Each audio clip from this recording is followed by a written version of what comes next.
let the other person make a move, and based on that move, there's a best move that you should make, assuming that you know how to play every possible game of chess. So in this book, the first page is going to list all the moves that the other person might make, and next to each one is going to be the move that I should make. And then based on that, the person's going to make another move. And now based on the first move they made and the second move that they made, there's a new move that I should make. And then they'll make a third move, and based on those three moves that they made, there's a unique best move that I should make. Maybe not unique, but there's a definitive best move I should make. I'm not doing any computations. I'm not doing anything with how does a knight move. I'm not doing any artificial intelligence or neural networks or deep learning. I'm just looking things up in a big book. And you could take the entire game of chess and code something that would play the best game we know how to play just by doing a bunch of lookups in this book. And all the computation that Google does with AlphaGo and all of this stuff can be boiled down to just a huge data lookup. In the same way that all of these equations can be boiled down into just the contents of a memory. So this sort of begs the question, data and code, is there a difference between them? Or can we represent all the processing of some incredibly complex circuit as just a big lookup table? Well, we know we can do that. It's called a truth table. And on the flip side, we can take all that information that's coded, say, in a truth table, we can turn it into circuitry. And we could have a series of ands and OR gates and sums of products and so on that represent the binary encoding of War and Peace. So this question of data and code and how are they similar and are they the same and so on is a fundamental one, and it's one of my passions going back a number of decades. That's fed into the whole cell matrix thing. But it's an interesting idea to come back to from time to time, particularly if you're computer science and you start getting deeper and deeper into software. The divide between the software and hardware is more artificial than it might seem. All right, so we missed going over the homework on the recording, but ask questions about it if you don't remember something. All right, so any questions on any of this stuff? We're going to switch gears.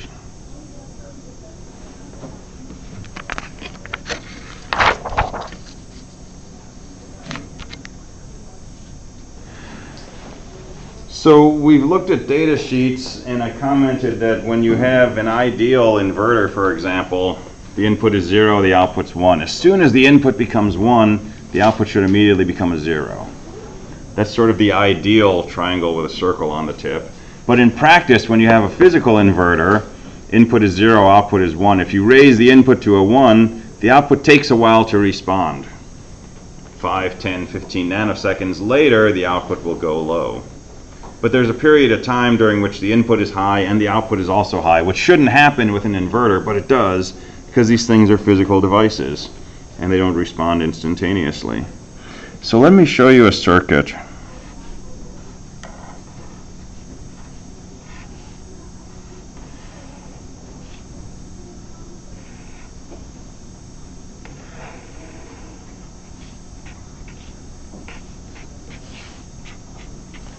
So this circuit has one input and one output.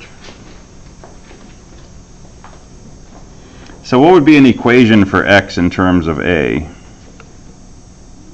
And if we were to just write an equation from this picture. X equals the inverse of A or A. Okay, x equals A bar or A. Right, there's A bar. A bar and A go into an OR gate, that's what x is. Can we simplify this equation?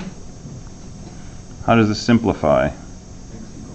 It's just equal to 1. Because we have a theorem or an identity that says A bar ORed with A is always true. It's raining or it's not raining. That's got to be true whether it's raining or not. So the output of this circuit should always be 1, which means that if we draw a picture where we run time horizontally, and A is drawn on the horizontal axis and X is on the vertical axis, A is this graph, and X is this graph. And if our input starts off low, goes high for a bit, goes low, our output should always be 1. That's what we would expect to have happen.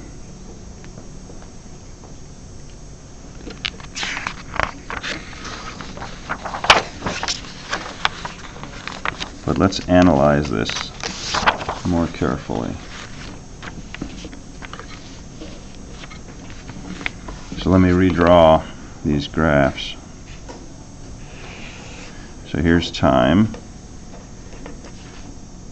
Here's A. It's going to start off low. It's going to go high. It's going to go low. I'm going to draw a separate graph for A bar.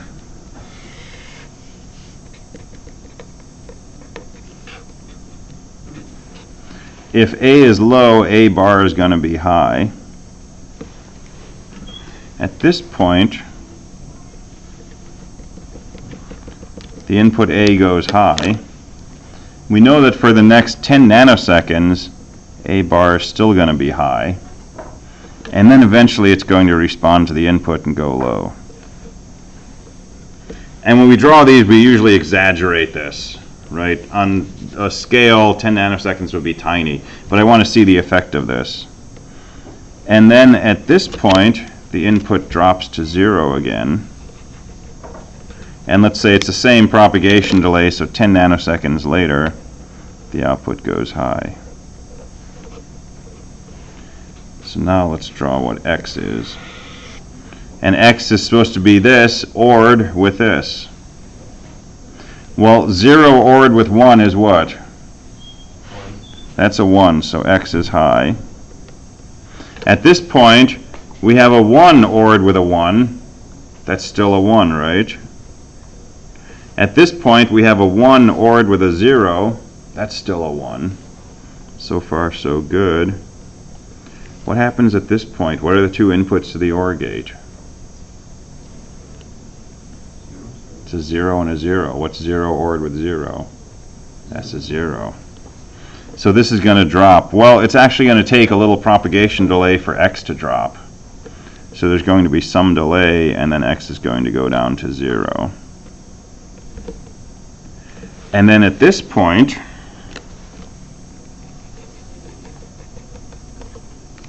the inputs are 1 and 1. And so the OR gate's going to output a 1, and it's going to take a little while for that to happen. And then the output's going to go high. Well, our equation, when we analyze the circuit, said X should always be equal to 1. What's the reality? Sometimes X is 0.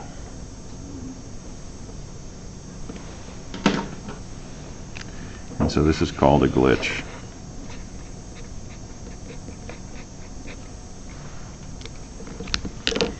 And so a glitch is a case where something in your circuit is doing the wrong thing.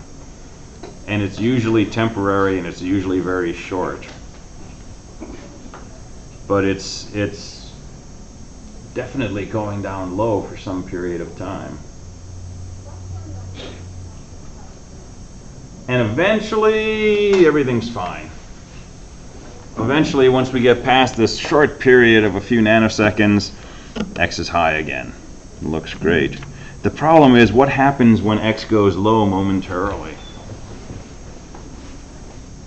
And all the circuits we've been designing so far would eventually do the right thing because X would eventually have the right value. But next week, we're going to start working with circuits that have memory. So circuits that remember what the past values of inputs were and may do something different based on those past values. And if such a circuit is reading X and sees X temporarily go low, it may start doing something totally different. And in those cases, these glitches become serious problems. So this is why computers crash, because something temporarily went to the wrong value and it started a cascade of events that led to a state that the computer couldn't support, and so it rebooted itself, for example.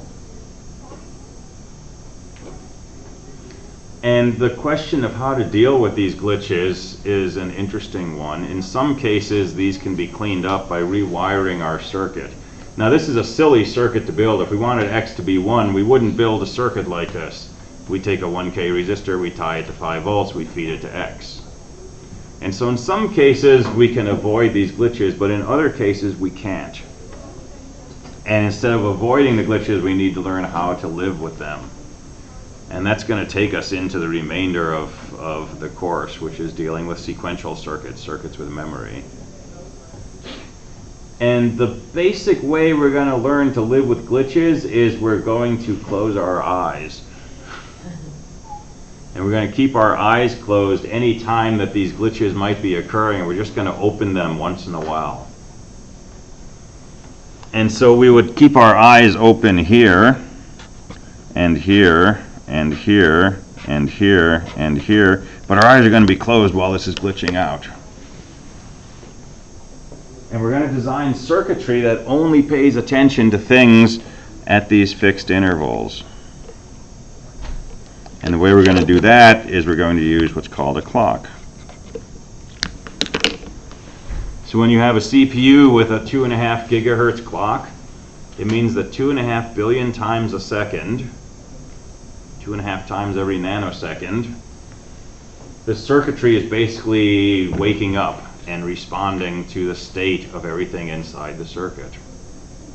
And what happens in between those clock ticks can be crazy and glitchy and noisy and incorrect, and it's not going to hurt anything. Because while all those things are glitching out and everything's happening, all the circuitry is basically waiting for the next clock tick. And when the clock tick finally comes along, at that point, all the voltage levels better be correct.